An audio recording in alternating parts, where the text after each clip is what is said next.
Okay, I'm not real good at making YouTube videos because that's not what I do with my life. But anyway, here is a board. It's a piece of maple, and it has a twist to it. I can see that it has a twist to it. I have it sitting on a piece of MDF, which is a known dead flat surface. It has a twist to it. Now, what I've done is taken a couple shims and shimmed under the edges of where I can get it. I don't care where it's shimmed. I don't care if one side is pointing up, the other side's pointing up, whatever. It doesn't matter.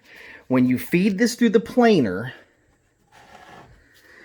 the underside or the dead flat surface from the underneath of this sled, and we already know it's dead flat because it's MDF, unless you got something that was sitting in the rain. That surface will get squashed between the cutter head and the deck that thing runs through. And at that specific point, it will transfer the surface from the underneath, which is dead flat, to the surface up here. Right? As long as there's no wobble or no tilt.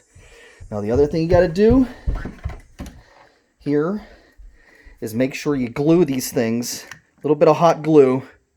Sorry, trying to work a camera and do hot glue at the same time. God, now I know what these YouTubers are complaining about. Anyway, you hot glue these things on, and they'll pop right off afterwards. It doesn't matter. So anyway, I'm going to do that. Pause this, and I'll show you what happens afterwards. Now, I've applied a couple dabs of hot glue to the sides of this thing to make sure that these shims don't come out of place. The lip on the front of this thing will keep it from getting torn and spit out the front. First pass through the planer. It's transferring the edge from the underside to the top side.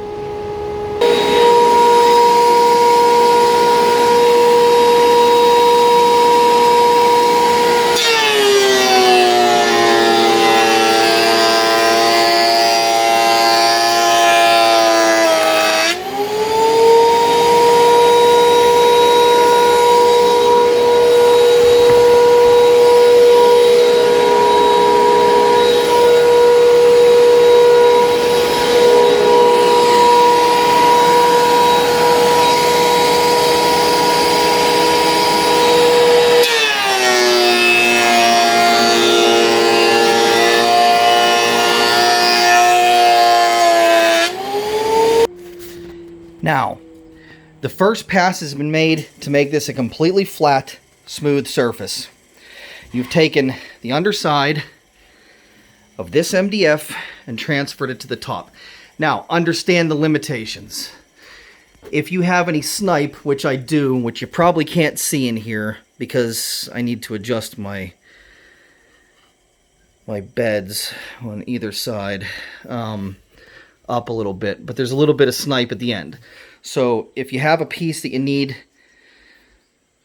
right, that you have to take a cup out or whatever, account for your snipe at the end in your piece. That's all I'm saying. Now, I have one completely flat side here now. So take this board off. Right? Board's coming off. Right? So now I'm going to take that board, which is, man, is this a really crappy board. But anyway, I'm going to take this board and I'm going to run it through with this side, the newly flat side, facing down. And I will transfer that side to this side.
So I'm not going to take in the snipe ends because I have to cut those off, but 27.08 and 27.11.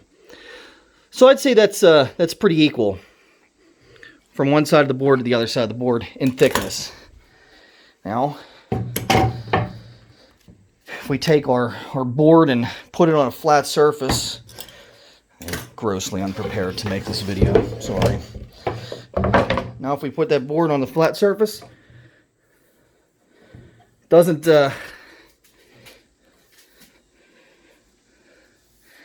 have a twist anymore. Can't really show it. That's the sled twisting, not the actual thing, because I have the shim still under there. You know what?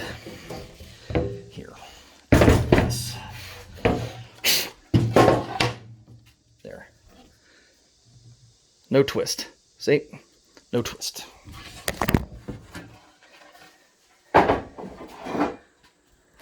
Now, most importantly, how would those surfaces line up?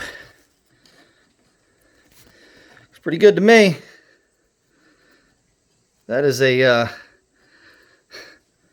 that's a hell of a joint right there. You're not going to see that seam at all. I don't care what kind of furniture you're making. Now, if I wanted to make one of these edges straight, because obviously it's a rough sawn edge, I take it and I put it in my jointing sled. Just turn it around the wrong way.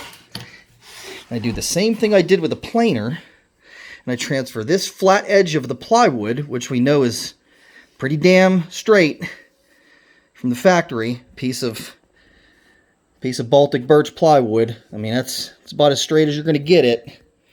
I take that edge and it transfers to this edge as it rides down the fence. Assuming your fence is straight with your blade, it will transfer this edge over here to this edge right here. Now you have a reference line, so you take this out of the sled when it's cut, and you would run that one down your fence and transfer that flat line over to this side, and you're done.